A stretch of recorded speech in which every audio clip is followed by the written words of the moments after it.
Welcome to the Employee Login in Pro Software. In this video, we will be covering a high-level overview of some of the capabilities that Pro Software will offer for its employee users. To get started, we're going to look at the employee onboarding process. So this is the process that a new employee would complete before they get paid. They're going to get an email prompting them with the directions to go in and complete their onboarding. When they do log in, they're going to get a little welcome message, kind of walking them through the steps.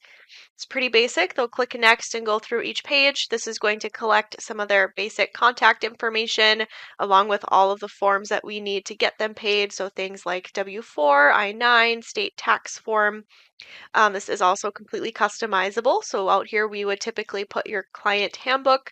If you have any other policies, procedures, anything that you want those new employees to sign off on before they start employment. Once the employee has completed onboarding, they will get another email prompting them to go in and complete their enrollment for an employee account. They'll be able to log in with their username and password to any desktop using the Pro Software site or also the employee mobile app.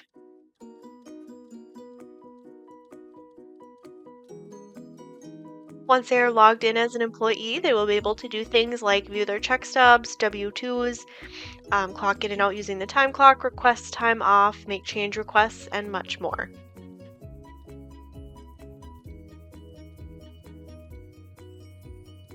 First, we'll look at how to make a change request through Pro Software.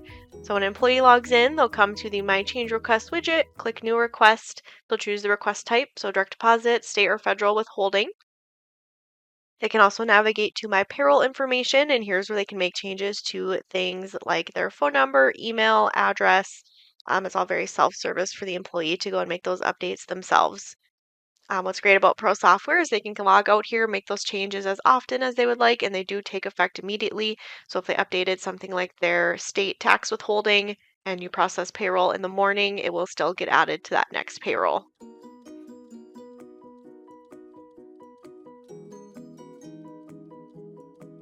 Next, we will review the time off widget. For an employee to request time off, they will log in and click Request Time Off link. They'll be able to choose their different time off plan, view balances from here, as well as add the dates they want to request off. There's a calendar icon if they have a large date range they'd like to apply for, or they can click the plus button here to just add specific dates. And they can also add notes to these as well. That can be notes communicating to their supervisor or just for their own record looking back at their past time off requests. When they make that request, it's going to send an email to their supervisor or anyone who has access to approve or deny that request. They'll just let them know that there is that request out there.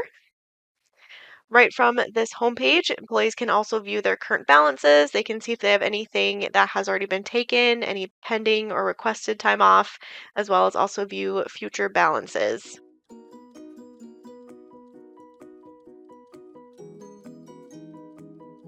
Next, we'll review the employee time clock. If employees are using our built-in time clock, here's where they would come to use that feature. They can log into their desktop or their employee mobile app to access it.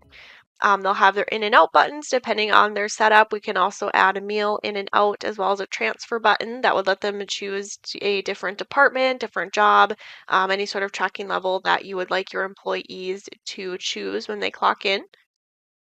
On the left here, they can choose the employee time card. Here's where they can view a list of their more current punches. They can also go over to the time card tab here, and this is where they can make edits to their time.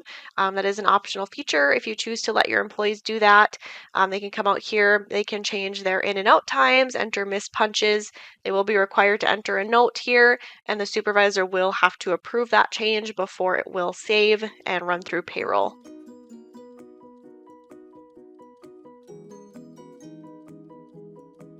One other feature employees have through their login is the Documents tab.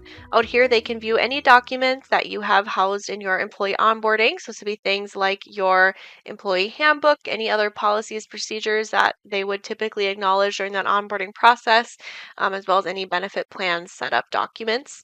This can be accessed from the mobile app as well.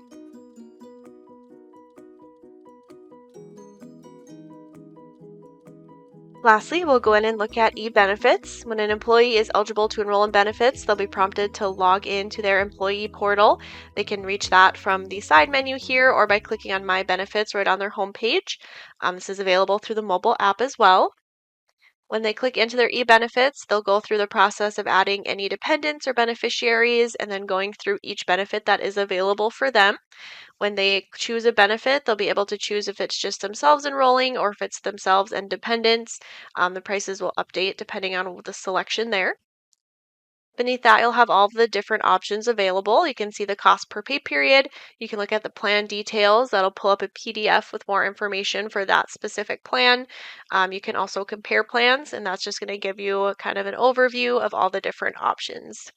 As you go through and enroll in benefits, that is going to update your total cost down here as well. So you can keep an eye on that and make sure that you are staying at your price point and choosing what is ultimately best for you.